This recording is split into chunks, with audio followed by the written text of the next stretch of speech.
U.S. strike in Venezuelan waters sparks war crimes debate. Today is Wednesday, October 29, 2025. Over the weekend, the Wall Street Journal and the Washington Post revealed a disturbing incident that took place on September 2nd, an American military strike on a vessel in waters near Venezuela, a country Washington routinely labels as a hub for drug trafficking. The U.S. said the target was a drug smuggling vessel, but even American officials now admit there was no confirmation of any narcotics on board. But this is not what happened. According to the Washington Post, citing anonymous military officials, U.S. Secretary of Defense Pete Hegseth, who personally oversaw the strike, ordered that no one be rescued.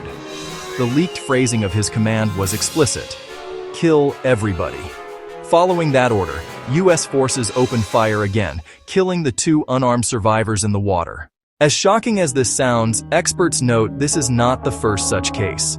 In a previous covert operation near North Korean waters, U.S. special operators killed local fishermen who approached a U.S. vessel after seeing lights at night. Those fishermen reportedly believed someone had fallen overboard. A universal maritime rule requires all seafarers to rescue people in the water. But instead of receiving help, they were shot, their bodies cut open to prevent floating, and their boats scuttled, simply to avoid exposing a U.S. operation. Two fishermen hiding in the hull were also killed to wipe out witnesses. Hollywood often portrays American soldiers as willing to die before harming innocents. But these reports paint a very different picture, one much closer to kill all enemies, no questions asked. War law experts. The strike itself may already be illegal. When the Washington Post consulted U.S. war law experts, several made three key points. 1. The strike may have been illegal from the beginning. The U.S. provided no evidence that the vessel was carrying narcotics, similar to the infamous washing powder story used to justify the Iraq invasion. Firing missiles at a civilian boat without verified threat or evidence violates both U.S. law and international law. 2. The people on board posed no imminent threat to the United States. They were not attacking the U.S., nor were they in any state of armed conflict with America. Several experts doubt they were even smugglers, noting Venezuela, under U.S. sanctions, has many civilian and commercial vessels secretly transporting medicine, spare parts, and everyday supplies, not drugs. Historically, when a country is sealed off, smuggling does not always mean narcotics. It often means survival. 3.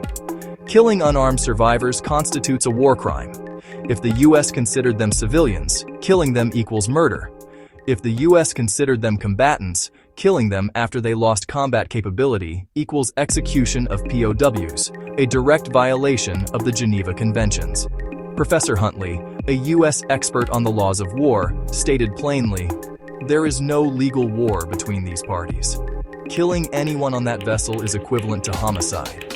Killing survivors in the water escalates it to a war crime." UN Human Rights Office. Strong signs of extrajudicial execution. Volker Turk, the UN High Commissioner for Human Rights, formally requested a U.S. investigation, warning that the incident shows strong indications of an extrajudicial killing. His statement also implied a warning to U.S. troops. Future accountability is possible. The operation was fully lawful. Sensing potential backlash within the military ranks, the U.S. Department of Justice quickly stepped in. On Wednesday, DOJ spokespersons claimed,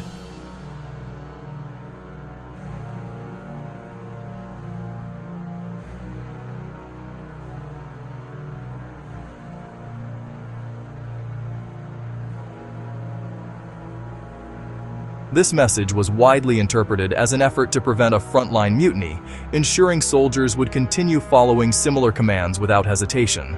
But many legal scholars note, if a future administration changes course, all direct participants could face prosecution for war crimes.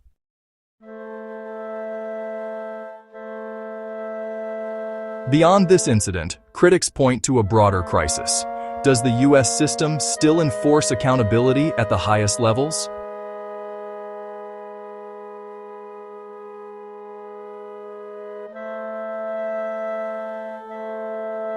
Many of these cases should constitute federal crimes, but in practice, no one is punished. And even when charges are considered, a president can erase them with a single pardon before leaving office. This latest revelation forces the world to confront a harsh truth. What the U.S. government claims to be lawful military action may, under international standards, constitute executions, unlawful killings, or war crimes. In Hollywood movies, justice prevails and heroes protect the innocent. But in real life, the line between counter-narcotics operations and extrajudicial killings is being erased, one missile strike at a time.